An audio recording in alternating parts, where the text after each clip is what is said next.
Bonjour à chacun d'entre vous. Ce matin, nous allons débuter un direct. Le thème de ce direct, c'est Jésus est capable de changer ton histoire. Et en fait, si je viens parler de ce thème, en tant que sentinelle prophétique, c'est que nous sommes à la dernière heure. Nous sommes à l'heure des derniers ouvriers, les ouvriers de la dernière heure, donc les sentinelles, les prophètes sentinelles.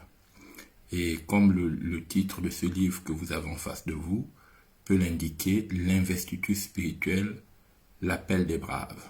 Et je voudrais rappeler que je suis le prophète Amos Armand Mabika Molombi, fondateur et président du ministère Torrent des Délices. Et le Seigneur nous a toujours rappelé dans sa parole que le témoignage de l'Esprit de Jésus est la prophétie. Le témoignage de l'Esprit de Jésus est la prophétie. Apocalypse 19, 10 et Apocalypse 22, verset 6. La Bible déclare que le témoignage de Jésus est l'esprit de la prophétie. Autrement dit, que le témoignage de Jésus est la démonstration de l'inspiration. Parce que le mot prophétie, veut dire tout simplement inspiration. Inspiration. Alors, il est important que, à ce moment, nous puissions comprendre l'intérêt de l'orientation des événements au cours de l'histoire. Chaque fois que l'histoire nous rappelle que chaque fois que les choses deviennent difficiles, l'inspiration se met en marche. L'inspiration se met en ordre de marche. Chaque fois que les choses deviennent difficiles, ce n'est que par l'inspiration que les hommes se sont révélés extraordinaires. Chaque fois que les situations se révèlent difficiles, c'est à ce moment-là que Dieu utilise des hommes extraordinaires pour changer les données, pour changer les situations. Et c'est pourquoi ce matin, je voudrais t'interpeller pour que tu comprennes ton rôle en tant que sentinelle, en tant que esprit de la prophétie, c'est-à-dire en tant que acteur actif de l'inspiration. Parce qu'aujourd'hui, beaucoup de gens parlent de la prophétie sans comprendre que la prophétie est l'émanation de l'inspiration. Et donc, je voudrais ici aussi rappeler le texte d'Ézéchiel qui parle, Ézéchiel chapitre 3, versets 17 à 21, qui dit, je cite, « Fils de l'homme, je t'ai établi comme sentinelle sur la maison d'Israël. Tu écouteras la parole qui sortira de ma bouche, et tu les avertiras de ma part. Quand je dirai aux méchants, tu mourras, si tu ne l'avertis pas, si tu ne parles pas pour détourner le méchant de sa mauvaise voie, et pour lui sauver la vie, ce méchant mourra dans son iniquité, et je te redemanderai son sang. Mais si tu avertis le méchant, et qui ne se détourne pas de sa méchanceté, de sa mauvaise voie, il mourra dans son iniquité, et toi, tu sauveras ton âme. » Et le verset 21 nous dit, « Mais si tu avertis le juste de ne pas pécher, et que il ne pêche pas, il vivra, parce qu'il s'est laissé avertir, et toi, tu sauveras ton âme. » Voici le rôle de l'inspiration. L'inspiration, elle est au cœur du service de la vie, du service de l'énergie de vie. Et le but d'un prophète, c'est d'écouter la parole de vie pour obéir à la volonté de sauver les hommes du précipice, c'est-à-dire de toutes les tentations auxquelles l'homme est exposé. Et donc, en tant que sentinelle prophétique, notre vie est de pouvoir veiller à la porte de la vie, à la porte de la vie. Placer Dieu au cœur de l'éveil de notre âme, c'est-à-dire de l'action, de la pénétration de l'esprit de vie. l'esprit de vie doit avoir une certaine dimension de gloire. Et c'est pourquoi ce matin, il est important que chacun de nous, devant chaque situation qui paraît difficile, devant chaque situation qui paraît compliquée, devant l'orientation que le monde prend, face à toutes les mesures difficiles qui sont prises, il est important que l'esprit de l'inspiration, l'esprit de la sentinelle, l'esprit de la prophétie puisse être mis en ordre de marche.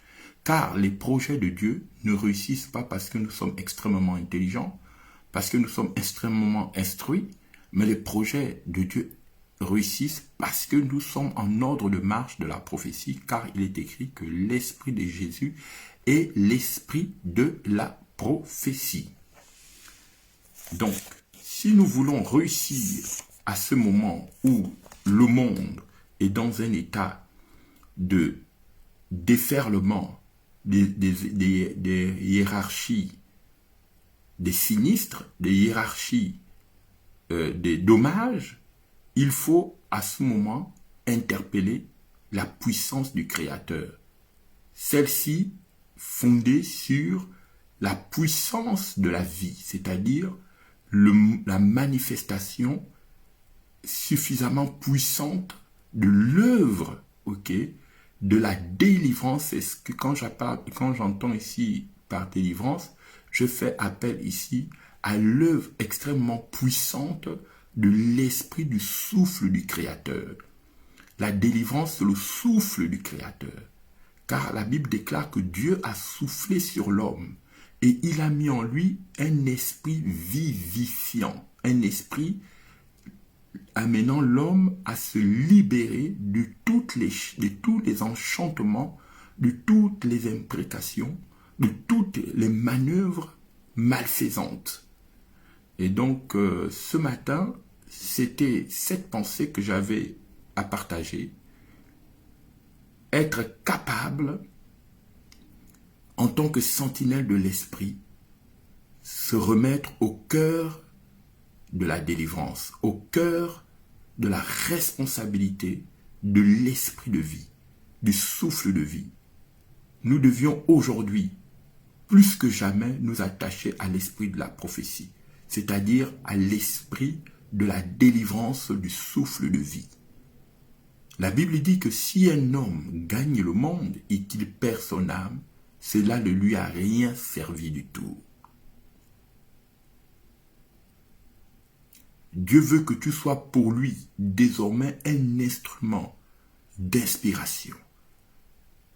Ce n'est pas par les apparats, ce n'est pas par toutes les formes du frappe à l'œil par lequel Dieu s'élève, mais par la puissance de ces instruments qui sont les prophètes.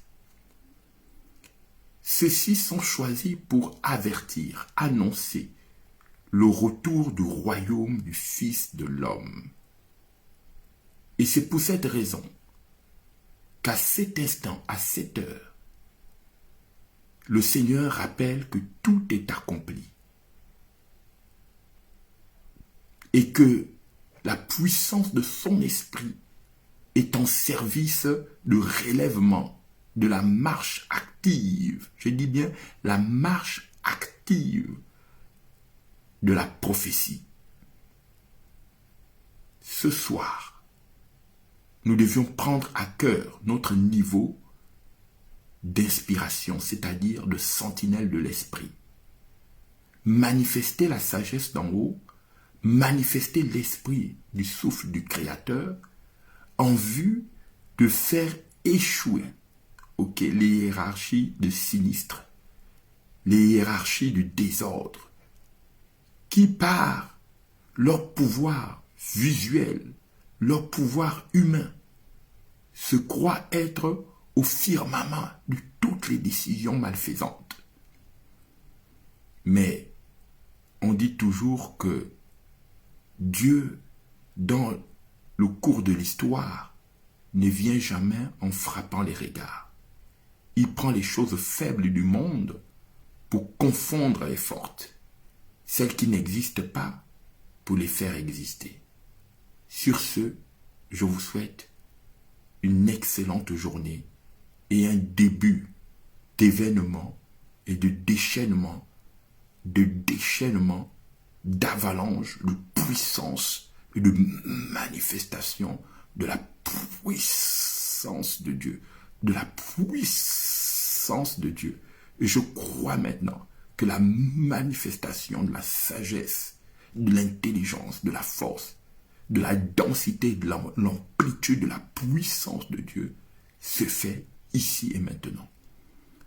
Que chacun d'entre nous s'attende dans ses rêves, dans ses moments de prière, à une descente massive de la puissance de Dieu.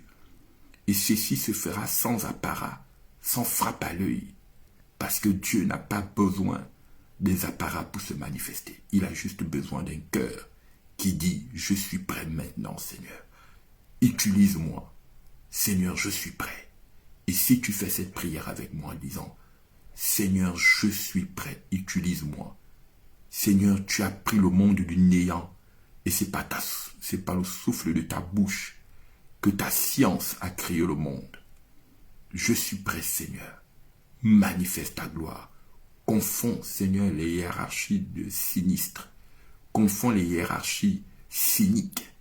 Confonds les hiérarchies de la méchanceté qui pensent par le pouvoir, Seigneur éternel, de la force physique, neutraliser ton esprit, car tu es vivant.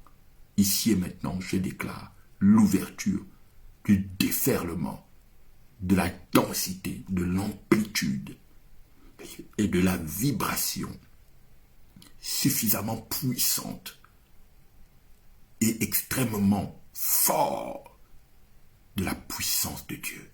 Que ces éclairs, ces tonnerres, toutes les manifestations de sa puissance se mettent en marche et que le Seigneur ébranle la science des méchants, la science des démons, la science des entités qui œuvrent dans la hiérarchie cynique, dans la hiérarchie des sinistres, dans la hiérarchie des drames. Car la Bible déclare que le méchant prépare le mal, il enfante le néant, il creuse une fosse et il est précipité dans la fosse qu'il a creusée. C'est ainsi que je vous souhaite ici et maintenant l'ouverture de la manifestation du Saint-Esprit pour vous et pour vos familles. Bénédiction, bénédiction, bénédiction.